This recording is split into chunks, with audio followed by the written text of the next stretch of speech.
Assalamualaikum warahmatullahi wabarakatuh. Kembali lagi di Bicara Bincang Santai bareng BEM. Ngobrol asik penuh inspirasi, santai bareng tambah edukasi. Perkenalkan, saya Rizky Yulia sebagai host. Kali ini kita akan ngobrol-ngobrol bareng Ketua BEM dan juga Wakil Ketua BEM. Sebelumnya kita panggilkan dulu mereka. Selamat datang akang-akang. Akang, sehat? Halo. Silakan duduk, Kang. Kita akan ngobrol-ngobrol santai aja ya, Kang, kali ini. Biar tambah dekat, biar tambah tahu gitu gimana sih ke Ketua BEM dan juga Wakil Ketua BEM itu. Oke, boleh dikenalin dulu nih ke teman-teman yang ada dengerin. Akang, nama lengkapnya, jurusan, semester berapa, sama jabatannya di BEM itu sebagai apa? Oke, saya dulu mungkin ya. Izin memperkenalkan diri ya. Teh Iyul, juga teman-teman yang menonton. Perkenalkan, nama saya Muhammad Hafiz Satria, asal prodi dari S1 Keperawatan. Saya kebetulan sekarang itu sedang menjalani di semester 7. Dan jabatan saya di BEM PMF Fites Minjani yaitu diamanahi sebagai Ketua Umum Badan Eksekutif Mahasiswa 2025-2026. Cukup, Bang? Cukup. Oke, saya izin memperkenalkan diri. Nama saya Aprian Muana Malik Prawira. Saya dari jurusan atau prodi D3 Keperawatan. Untuk perkuliahan saya semester 6. Dan untuk jabatan saya diamanahi sebagai Wakil Ketua Umum BEM periode 2025 dan 2026. Oke, aku sebenarnya penasaran banget nih, Kang. Apa sih sebenarnya motivasi terbesar kalian yang akhirnya berani untuk menjadi Ketua BEM dan juga Wakil Ketua BEM? Kayak misalkan ada momen khusus yang bisa meyakinin kalian untuk menjadi seorang pemimpin gitu. Mungkin dari siapa dulu? Boleh saya. Oke. Motivasi mungkin ya, Iya. untuk mencalonkan menjadi wakil atau jadi sebuah kepala lah dalam organisasi. Sebenarnya itu berawal dari keresahan saya pribadi selaku mahasiswa ketika ada hak atau aspirasi saya yang memang tidak teraspirasikan gitu melalui organisasi-organisasi yang memang seharusnya untuk mewadahi hal tersebut. Berawal dari sana sih, kalau bertanya motivasi awal saya mencalonkan menjadi seorang wakil ketua BEM apa ya itu? Mungkin dari ketua. Mungkin untuk motivasi tersendiri ya, mungkin udah sampai sejauh ini saya rasa kurang menjadi daya ukur kepada diri pribadi saya ketika saya itu menjadi kepala departemen di periode sebelumnya. Itu saya udah mengetahui bagaimana di dalamnya BEM, bagaimana cara kerja BEM, apa nih langkah yang harus diambil sama BEM. Mungkin berapa tahun sekarang saya mencalonkan diri sebagai ketua dan juga meminang Afrian sebagai wakil, itu mungkin saya bertekad bahwasanya gak mungkin Tuhan membawa saya sejauh ini, membawa saya sudah capek-capek seperti ini, akan tetapi saya tidak bisa bermanfaat untuk orang lain gitu. Mungkin karena ada peribahasa khairun nas anfa'uhum linnas, baik-baiknya manusia itu yang bermanfaat bagi orang lain. Mungkin saya ingin jadi manusia yang bermanfaat gitu teh. Oke, bagus ya. Yang satu ingin bermanfaat, yang satunya lagi mungkin mulai dari keresahan diri sendiri ya. Lanjut mungkin ya pertanyaannya, Kang. Kalau misalkan flashback nih ke awal kuliah, pernah kebayang nggak sih bakalan jadi seorang ketua atau sebagai wakil yang diri itu sebagai pemimpin gitu? Atau mungkin nggak kepikiran sama sekali awalnya? Mungkin dari siapa? Dari saya mungkin ya. Tadi dari Kang Afrian, sekarang dari saya. Mungkin kalau misalnya memang dulu waktu awal maba itu saya sempat kepikiran untuk masuk ke organisasi. Akan tetapi saya belum tahu nih organisasi apa nanti yang akan saya ambil gitu. Cuman setelah berjalannya waktu, ketika semester 4 itu saya memasuki BEM di periode pertama, itu saya belum kepikiran bahwasanya saya akan melanjutkan tongkat kepemimpinan. Akan tetapi setelah saya beli bahwasanya saya udah tahu nih apa yang harus dibenerin, saya udah tahu nih apa celah-celahnya. Jadi ketika saya sudah tahu, saya rasa itu sebuah kewajiban ataupun sebuah keharusan bagi diri saya sendiri selaku orang yang tahu untuk membenarkan itu. Oke, berarti udah udah yakin ya, udah ada keyakinan dari diri sendiri. Ya, Bisa dibilang seperti itu ya, karena dalam berjalannya waktu gitu. ya betul Iya. betul sih berjalannya waktu. Oke, dari Kang Afrian mungkin. Oke, dari saya pribadi, terbayang tidaknya menjadi seorang kepala ya dalam suatu organisasi. Awalnya nggak expect juga ya bakal jadi wakil ketua, karena yang tadi berangkat dari motivasi awal saya ingin merubah suatu sistem yang memang sakit, tapi tidak terpikirkan juga menjadi kepala dari organisasi itu. Tidak terbayang awalnya itu karena suatu jabatan yang bukan main-main ya, menjadi seorang kepala, ketua atau wakil itu adalah amanah yang berat dan sulit menurut saya pribadi. Ya makanya dari awal saya tidak menyangka, akan tapi ini sebuah tuntutan, ini sebuah amanah yang harus saya jalankan. Mau tidak mau saya menjalankan amanah tersebut seperti itu. Oke. Mungkin ketika mencalonkan nih Kang, gimana sih respon orang terdekat kayak keluarga, sahabat? Mungkin mereka itu kaget responnya atau bahkan ada kendala gitu ketika akan mencalonkan. Berarti respon orang terdekat ya ketika saya mencalonkan milik ketua BEM gitu. Mungkin untuk yang terdekat dulu orang tua ya. Mungkin untuk support system yang pertama, orang terdekat ketika mengetahui saya mau mencalonkan dari orang tua dulu ya, mungkin ya dari orang tua, karena basicnya mereka itu tidak berkuliah. Jadi ketika saya berbicara meminta izin gitu ya, meminta restu untuk naik menjadi ketua BEM, itu mereka support saja. Yang penting daripada mereka itu anak-anaknya itu aktif, tidak hanya dalam segi akademik, juga dalam segi organisasi gitu. Terus mungkin untuk teman-teman terdekat ada yang mensupport, juga ada yang menjadi tantangan menjadi saya tersendiri, karena mungkin ada beberapa statement yang bertanya kepada saya, kamu udah siap apa aja untuk mencalonkan diri sebagai ketua BEM? Ya biasalah teman sharing kan, biasanya teman-teman punya ya gitu, teman dekat atau teman terdekatnya gitu. Nah mungkin ada teman tuh yang bertanya seperti itu, cuman ya tekad saya udah bulat, terus juga rencana saya sudah bulat, ya let it go aja gitu maksudnya. Lanjut. Oke. Dari Kang Afrian mau menjawab atau gimana? Kurang lebihnya sama sih, karena yang namanya orang terdekat kan udah pasti mendukung, khususnya orang tua ataupun sahabat pun, saya pun sama seperti yang tadi Tom, semua mensupport untuk saya menjadi wakil seperti itu mungkin. Oke. Tadi udah disinggung ya mengenai ada pengalaman organisasi yang sebelumnya. Nah, ada nggak sih pengalaman yang berkesan yang bikin kalian tuh untuk siap menjadi ada di posisi sekarang? Oke, mungkin untuk organisasi sebelumnya ya, mungkin di SMA juga saya sempat berkecimpung mungkin di dunia organisasi, biasanya OSIS ya gitu kalau SMA. Terus juga pas masuk kuliah, sebelum saya mencalonkan diri atau mengikuti OPREK ya, Open Recruitment Kepengurusan BEM Pemprov Kesunjani, sebelum saya menjadi anggota BEM di periode sebelumnya, itu saya pernah mengikuti kepanitiaan yang mana KPPU komisi ya untuk menaikkan ketua BEM sebelumnya gitu. Itu saya menjadi wakil ketua, yang dimana KPPU ini sebagai mungkin apa ya, menurut saya itu adalah membuka pemikiran saya tentang Fit Kesunjani, karena ketika saya masuk kepada kepanitiaan KPPU itu saya langsung bersinggungan dengan Ormawa, langsung bersinggungan dengan ketujuh Ormawa yang ada di Fit Kesunjani ini. Jadi ketika saya masuk ke KPPU itu juga salah satu alasan saya untuk melanjutkan kepada Badan Eksekutif Mahasiswa itu. Oke.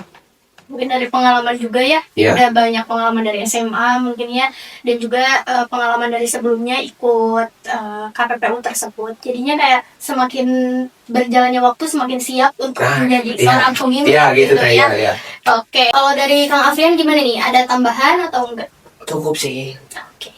Kita lanjut ke konsep kabinet mungkin ya Kang ya. Apa sih filosofi dari namanya sendiri? Mungkin kemudian ada juga logonya gitu. Oke, mungkin izin menjawab ya Teh. Untuk kabinet sekarang itu diberi nama Kabinet Bima Cakrawala.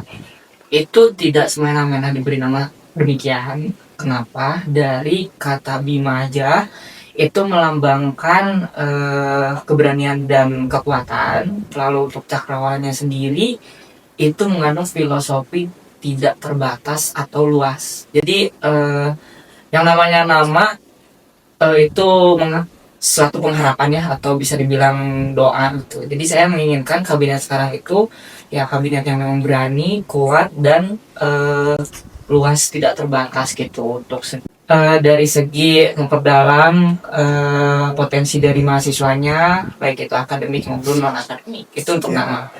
Lanjut kepada logo, mungkin ya kita juga memiliki identitas atau logo, yaitu sebuah naga, menyambung daripada nama kabinet yang di awal. Sebuah kekuatan dan cakrawala yang memang luas itu perlu identitas yang memang kuat juga. Contohnya tuh naga untuk mengarungi daripada cakrawalanya. Seperti itu mungkin untuk identitas. Untuk harapannya yang digambarkan di nama, filosofi, dan juga logonya mungkin cukup besar ya Kang ya. Oke, lanjut ya, mungkin apa sih sebetulnya visi misi yang kalian punya untuk kabinet ini? Oke, saya berarti mungkin untuk visi misi daripada kabinet sekarang, yang dimana itu visi misi yang diusung oleh kami berdua setelah kami mencalonkan dan terpilih menjadi ketua dan wakil ketua. Itu sekarang menjadi visi misi BEM KMF Vitkes Unjani. Mungkin untuk visinya tersendiri, garis besarnya itu menjadikan BEM KMF Vitkes Unjani sebagai motor penggerak yang progresif, yang inklusif, dan juga solutif, serta bisa menjadi penampung aspirasi dari mahasiswa, juga menyalurkan potensi yang ada di KMF Vitkes Unjani ini tersebut. Itu mungkin untuk visinya tersendiri. Nah, untuk misinya tersendiri itu turunan daripada visi ya, Teh ya. Untuk si misi ini, misi kita ada 4. Yang pertama itu tadi untuk menjadi motor penggerak, yang dimana kita tuh di sini menaungi daripada 7 himpunan atau 7 keluarga mahasiswa, yang dimana masing-masingnya itu mempunyai ciri khasnya masing-masing, mempunyai kelebihan dan kekurangannya masing-masing. Nah, yang kedua itu mewadahi minat dan bakat daripada keluarga mahasiswa. Setelah mungkin daripada himpunan itu menaungi atau mewadahi, nah di samping itu kami juga mewadahi daripada potensi dan minat bakat si mahasiswa. Terus yang ketiga itu menampung aspirasi, segala kritikan, segala masukan daripada mahasiswa, entah itu kepada kami pribadi ya Kang ya, entah itu kepada akademik, entah itu kepada dosen dan lain-lain di lingkungan kampus gitu. Untuk misi yang keempat itu adalah membangun kolaborasi antar jejaring, karena tadi seperti yang saya bicarakan, karena di Vitkes itu ada 7 himpunan, yang dimana kita harus jadi penjembatan juga kepada pihak lembaga atau pihak akademik. Jadi itulah visi misi yang kami gagas untuk 1 periode ke depan, gitu ya Kang ya. Oke, mungkin dari visi misi tersebut ya, apa sih sebetulnya target kalian yang ingin diwujudin di kepengurusan ini? Mungkin boleh siapa aja yang mau menjawab? Oke, saya aja mungkin ya. Tadi kan identitas sudah ada, tujuan sudah ada. Mungkin targetan kita kabinet sekarang itu adalah ya menjadikan BEM itu sebagai wadah yang memang mempresentatifkan dari aspirasi-aspirasi mahasiswa. Contoh tadi yang disebutkan oleh Tom, kita di Vitkes ini terdiri dari beberapa prodi yang memang itu berbeda-beda dan memiliki karakteristiknya masing-masing. Kita ingin menyatukan hal tersebut menjadi satu kesatuan yang memang untuk mendukung arah Vitkes yang memang lebih baik. Seperti itu. Oke, mungkin pertanyaan selanjutnya kita lanjut ke dinamika kepemimpinan nih Kang. Oke. Selama menjadi ketum dan juga waketum nih, menurut kalian ini skill apa yang seharusnya dipunya oleh seorang pemimpin? Oke, saya dulu mungkin ya. Lanjut. Skill apa yang harus dipunyai oleh seorang pemimpin? Mungkin kalau saya itu ada 2 ya, tapi masih banyak lagi, mungkin bisa saya utarakan 2. Yang pertama itu keberanian gitu. Karena menurut saya ketika orang pintar, ketika orang pandai berdialektika, berbicara dan lain-lain, tapi dia tidak mempunyai keberanian, itu akan menjadi sia-sia gitu. Karena tanpa adanya keberanian, dia gak akan bisa ngomong, dia gak akan bisa berekspresi gitu. Apalagi di sini kita membawa kepentingan daripada keluarga mahasiswa Vitkes Unjani gitu. Ketika seorang pemimpin itu dia mempunyai keberanian, ya itu akan sia-sia gitu. Segala aspirasi, segala minat, segala bakat itu akan tidak akan muncul gitu. Yang kedua itu tekad mungkin ya. Kalau saya itu tekad yang tinggi. Karena segala sesuatu hal ketika kita tidak mempunyai tekad, ketika kita tidak memperhitungkan apa nih langkah kita ke depannya. Karena menjadi seorang pemimpin itu dilihat daripada langkah pertamanya. Kalau menurut saya nih, kalau langkah pertamanya kita udah susah, itu akan menjadi sesuatu hal yang apa ya, sulit itu untuk kedepannya gitu sih kalau menurut saya. Yang pertama itu keberanian, yang kedua tekad gitu. Oke, mungkin izin menambahkan ya mungkin teh. Itu dari point of view ketum mungkin ya. Skill apa saja sih yang harus kita miliki itu untuk menjadi suatu kepala? Yang pertama menurut saya pribadi adalah ikhlas. Kenapa demikian? Karena jabatan seorang pemimpin ini adalah suatu amanah yang memang berat ya. Kita harus ikhlas dalam menjalankan hal tersebut. Itu yang pertama. Lalu yang kedua adalah bertanggung jawab. Menyambung daripada ikhlas yang tadi, kita diamanahi suatu amanah yang memang berat. Mau tidak mau kita harus menjalankan hal tersebut atas dasar tujuan yang memang jelas, dan kita bertanggung jawab akan hal tersebut. Kalau diibaratkan, tanggung jawab adalah hal atau sikap kita menyikapi suatu kewajiban, entah itu ketua ataupun wakil. Itu mungkin untuk melengkapi daripada tadi keberanian, tekad, itu harus dibarengi dengan adanya keikhlasan, tanggung jawab. Cukup Oke, mungkin tadi ya ada keberanian, tekad, ikhlas dan tanggung jawab ya untuk calon-calon pemimpin di luar sana. Oke, selanjutnya menjadi seorang ketua dan juga wakil itu pasti akan ada banyak kritik ya Kang ya. Betul sekali. Betul. Nah, bagaimana cara kalian ini mengelola kritikan-kritikan tersebut? Di mungkin bisa di kabinet atau mungkin dari diri sendiri, silakan. Oke. Untuk kritikan tersendiri, mungkin kritikan bagi seorang pemimpin itu sesuatu hal yang sangat dibutuhkan menurut saya. Karena menurut saya kritikan itu ketika memang kritikannya terhadap program saya yang kurang baik, terhadap cara saya yang kurang baik, itu bisa menjadi kritikan yang membangun. Bagaimana saya memanagenya? Untuk menampung daripada kritikan tersendiri, kita berdua itu sangat terbuka ya, entah itu kepada internal BEM-nya, entah itu kepada keluarga mahasiswa. Karena ya istilahnya ketika ketemu di jalan, ketika ketemu dimanapun itu, ketika mau ngomong apapun kita ya legowo, dipersilahkan gitu loh. Jadi nggak melulu harus melewati ini, melewati itu, harus pakai cara ini, harus pakai cara itu. Akan tetapi ya tetap ada aja alur birokrasinya.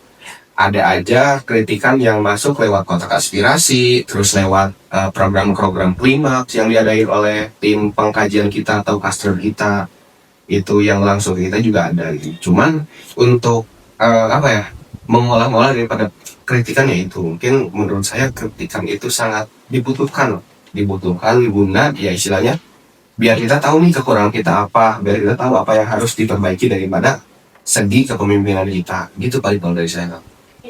Mungkin dari Kang Aprian ada tambahan? Cukup sih, kurang lebihnya juga sudah terwakilkan. Oke, mungkin tadi ya ada kritik yang membangun untuk menjadi seorang pemimpin itu sangat dibutuhkan. Ya. Kita juga mempunyai link aspirasi yang ada di Instagram yang selalu diposting setiap hari Senin. Jadi stay tune aja ya guys ya. Oke, kita lanjut ya Kang ya. Gimana sih strategi untuk menghadapi konflik internal di organisasi? Sudah pasti ada pergejolakan nih Kang. Nah, bagaimana nih? Izin jawab ya, menghadapi konflik tidak hanya di internal sebenarnya, konflik itu ada yang memang eksternal dan internal. Namun dikhususkan untuk internal, bagaimana kita menyikapi hal tersebut. Yang pertama yang saya junjung adalah ketika ada suatu masalah, jangan pernah lupa untuk dikomunikasikan. Karena kita tidak akan pernah tahu apa yang menjadi masalah ketika tidak ada komunikasi. Itu yang pertama.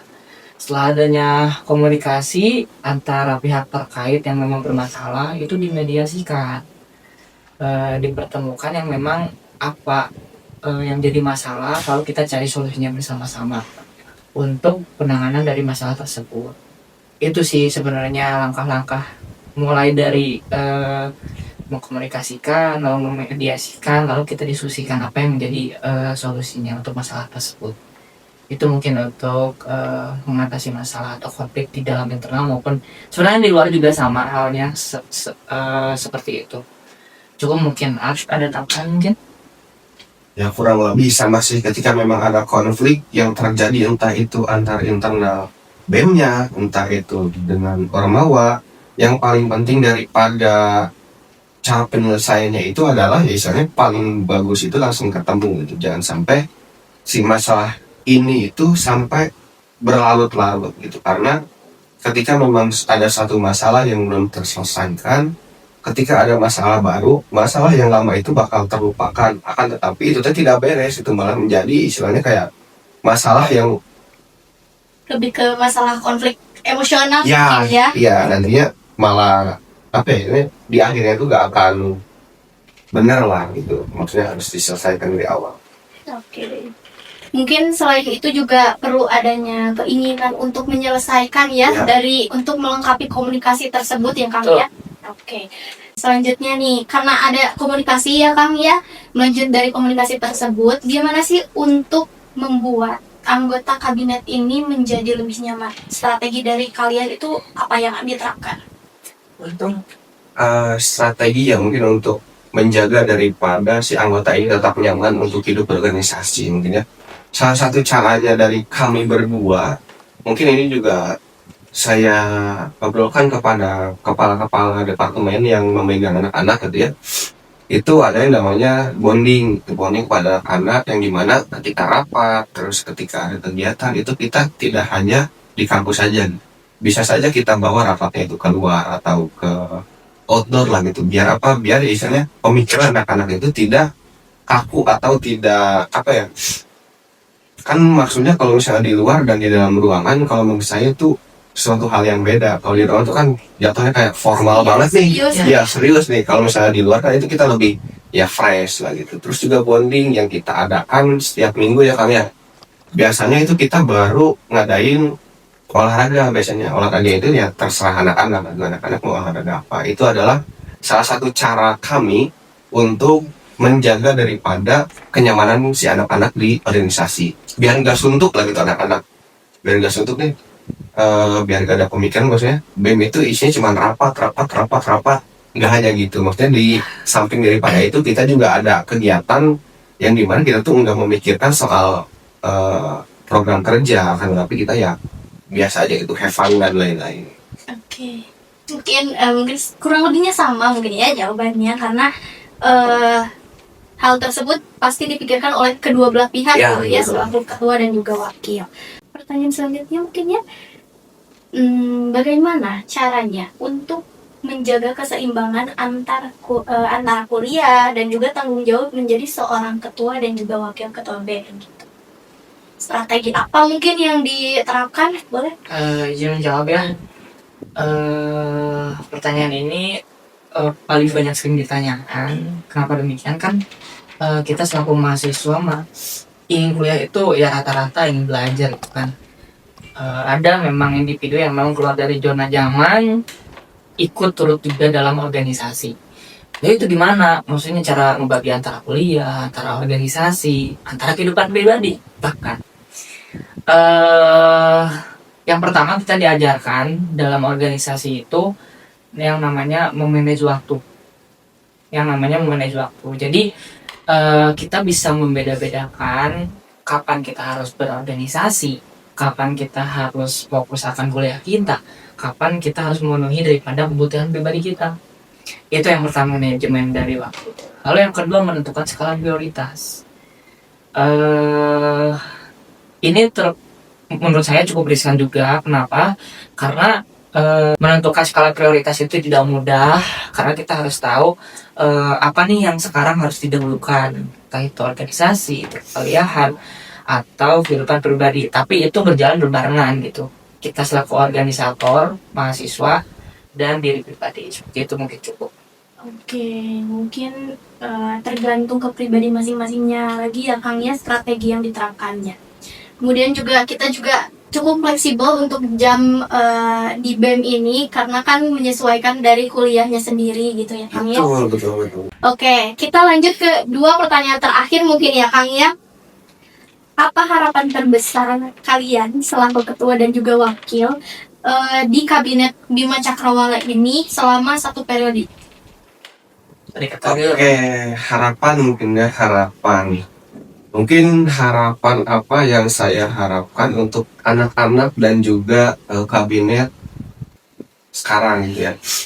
Harapan saya untuk anak-anak, mungkin sering saya katakan kepada anak-anak bahwasanya ketika kalian mengikuti sebuah organisasi, ketika kalian mengikuti sebuah kepanitiaan, anak-anak tuh harus punya goalsnya tersendiri gitu. Goals itu apa sih? Kayak misal kita mau memasuki badan eksekutif mahasiswa. Sebelum kita memasuki badan eksekutif mahasiswa, kita tuh harus punya dulu nih apa yang mau kita dapetin di badan eksekutif mahasiswa, apa yang mau kita kembangkan di badan eksekutif mahasiswa. Karena sejatinya untuk organisasi itu adalah hanya apa ya, barang mati lah gitu. Kayak barang mati yang kita tuh nggak bisa apa-apa gitu, kecuali kita pengen berkembang, kecuali kita ingat apa goals kita yang mau kita dapetin di badan eksekutif mahasiswa. Karena kalau misalnya berbicara masuk kepada badan eksekutif mahasiswa untuk menambah relasi, untuk menambah soft skill, untuk menambah pengalaman dan wawasan, itu menurut saya nggak akan bisa gitu. Karena ketika kita mempunyai tujuan untuk menambah relasi, tapi kita pas masuk ke dalam badan eksekutif mahasiswanya kita diam, kita pasif, itu percuma, nggak akan dapat gitu. Itu makanya kenapa setiap kali saya ketemu sama anak-anak, ingat lagi apa tujuan kalian untuk masuk kepada badan eksekutif mahasiswa, apa goals yang kalian inginkan, sehingga ketika kita beres daripada periode sekarang, goals kalian itu tercapai. Jangan sampai 1 periode ke belakang kalian tidak mendapatkan apa-apa gitu. Ketika kalian memasuki sebuah organisasi, saya rasa akan menjadi hal yang sia-sia dan juga buang-buang waktu ketika kalian tidak berpegang teguh pada goals apa yang kalian rancang dari awal sebelum masuk badan eksekutif. Itu kalau menurut saya. Oke, mungkin dari Kang Afrian ada tambahan? Sedikit mungkin ya, harapan saya untuk kabinet ini mungkin untuk secara generalnya mungkin ya, saya ingin menjadikan kabinet sekarang itu wadah yang memang benar-benar mempresentatifkan dari esensi organisasi mahasiswa. Itu salah satunya, yang mana si wadah ini tuh memang bertujuan untuk mengembangkan daripada potensi-potensi yang dimiliki mahasiswa, seperti minat dan bakat, akademik dan non-akademik. Kita dipusatkan untuk hal tersebut. Terlepas dari tadi tujuan masing-masing pribadi atau individu yang memang ingin masuk ke internal pengurusan PM, itu mempunyai tujuannya masing-masing. Tapi kita tidak bisa mengindahkan daripada tujuan BEM itu sendiri, yaitu representatif dari mahasiswa. Cukup mungkin. Oke. Oke, terakhir nih ya Kang ya. Oh, terakhir nih tadi. Iya. Baru Kita tadi kayak baru 5 menit gitu teh. sudah mencapai pertanyaan yang terakhir nih Kang nih. Oke, untuk yang terakhir mungkin ya Kang ya, apa sih pesannya khusus untuk teman-teman mahasiswa Fitkes Unjani supaya makin kenal, makin support, dan juga bareng-bareng aktif di kegiatan BEM? Oke, mungkin pesannya untuk teman-teman yang ada di luar sana, teman-teman penonton, entah itu mungkin keluarga mahasiswa KMF Unjani ataupun masyarakat luas itu ya. Pesan saya cuma satu sih sebenarnya. Jangan sampai kalian menyesal di kemudian hari, karena untuk berorganisasi di lingkup universitas itu mungkin tidak akan kalian dapatkan di lingkungan masyarakat. Jadi ketika kalian berorganisasi, kalian udah tahu nih caranya memanage acara seperti apa, caranya memanage seperti apa. Jadi ketika kalian turun ke masyarakat, ketika kalian udah nyatu lah dengan masyarakat, kalian tuh udah cuman mengimplementasikan, dan juga ini loh yang kita dapatin daripada universitas. Kita tuh cuma tidak mendapatkan gelar dan juga wawasan mengenai akademik loh, gitu. Kita juga mempunyai wawasan terkait untuk organisasi ataupun memanage sebuah acara. Gitu sih paling. Jadi jangan sampai kalian menyesali kemudian hari. Oke, mungkin dari Kang April ada tambahan? Sedikit paling ya,